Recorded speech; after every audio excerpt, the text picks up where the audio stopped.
Ooh, it's windy. All right, so I'm on Jones Street in San Francisco, and I've got my composition figured out. I'm gonna have to work really quickly because the light is moving, and also I'm kind of blocking somebody's driveway. All right, so I've got my backpack clipped on so that my easel won't blow over, and I can easily pick this up and move it if somebody wants to get in their driveway. And there's the scene that I'm looking at. There's some nice shadows on the street, but I'm gonna lose those pretty quickly. So like I said, I'm gonna work fast. One of the biggest challenges in the city is finding a place to set up. You know, either a place that's out of the traffic, out of the wind, not too much noise. But as I've mentioned, I really do enjoy the challenge. So I'm gonna get started and we'll see what happens.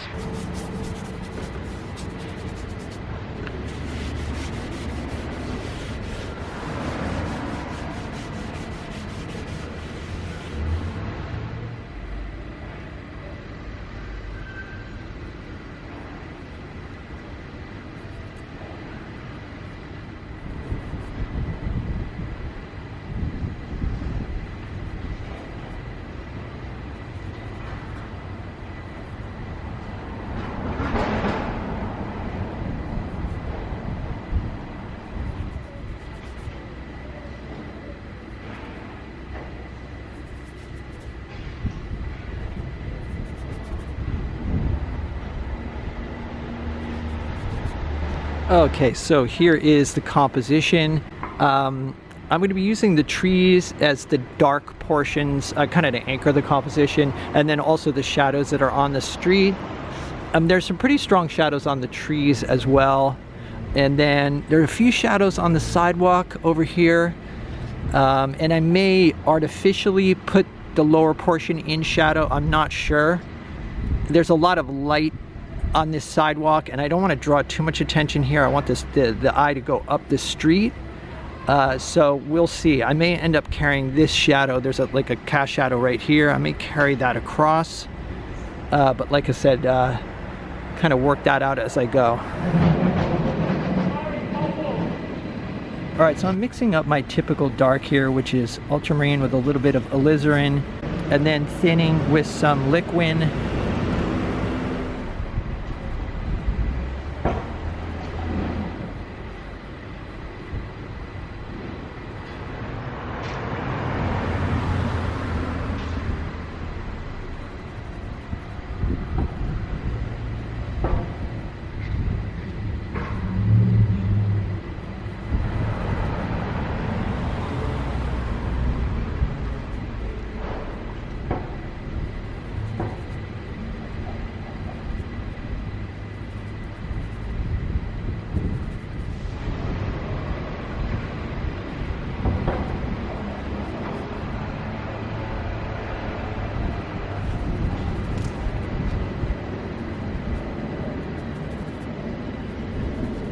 So I mapped out the shadow pattern really quickly.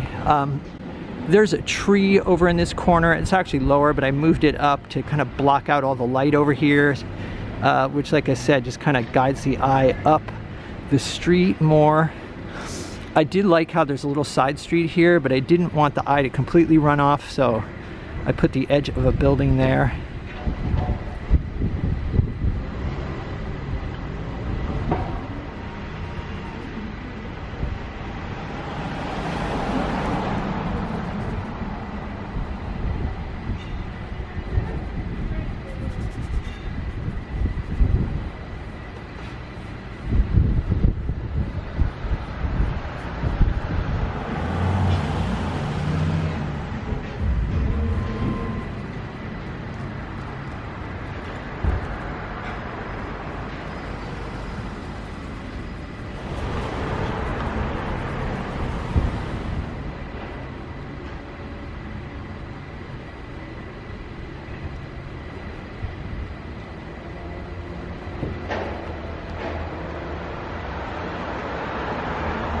Okay, so there is the block in. I'm using a large brush, number 10 natural bristle flat.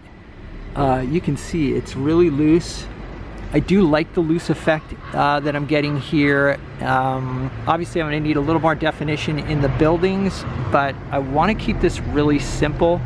I'll probably lighten up the area of sky right at the crest of the hill as well. And then there will be some details indicated, like, you know, the cars. I've still got to do the cars on this side.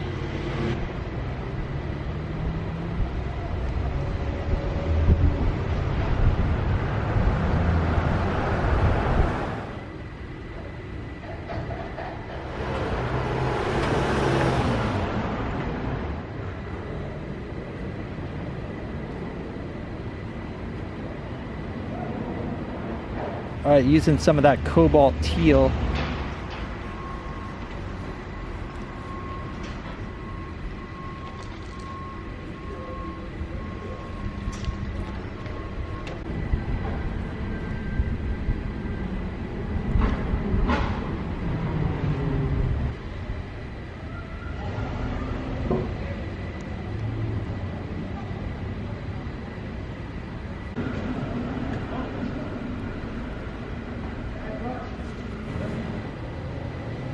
Alright, so I figured I'd talk to you guys for a second while I'm cleaning my brushes. I'm just packing up here. I had to move out of the street because it got too sunny and people are moving. In fact, I helped a woman load her car with furniture. So lots of distractions up here. I felt definitely challenged the whole time and never felt comfortable. But that's what I was after. One thing I will say is everybody is so supportive and is like, yeah, so the public reaction or whatever, the interaction is always very positive. People are thrilled to see you painting in their neighborhood, so there's a lot of support, which I like.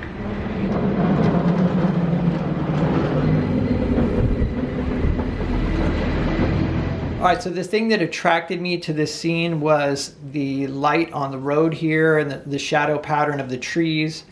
And a lot of people talk about having trouble getting the color of the road correct. And it is really difficult. Usually I find in San Francisco, it tends to be sort of a warm gray color. And I scrubbed it on sort of thin so you can see some of the orange coming through, which contributes to the warmth as well.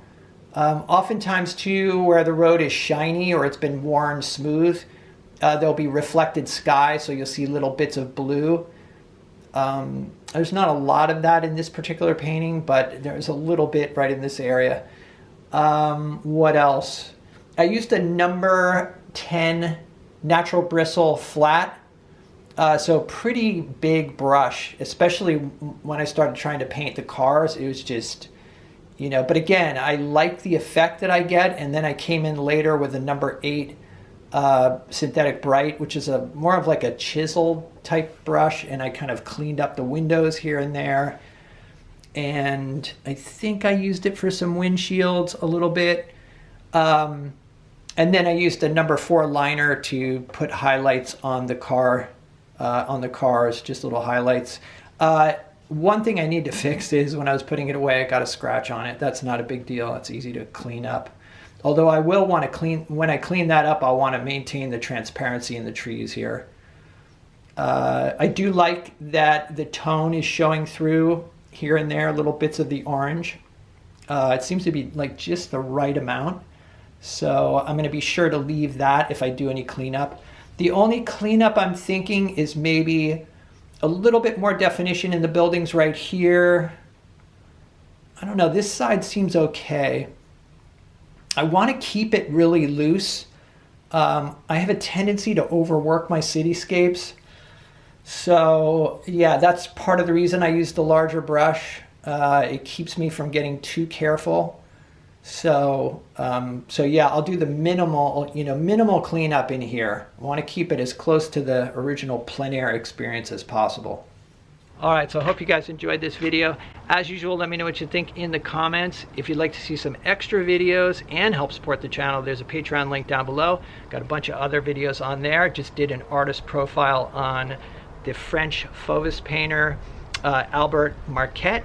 Love his work, check that out. Like I said, Patreon link down below.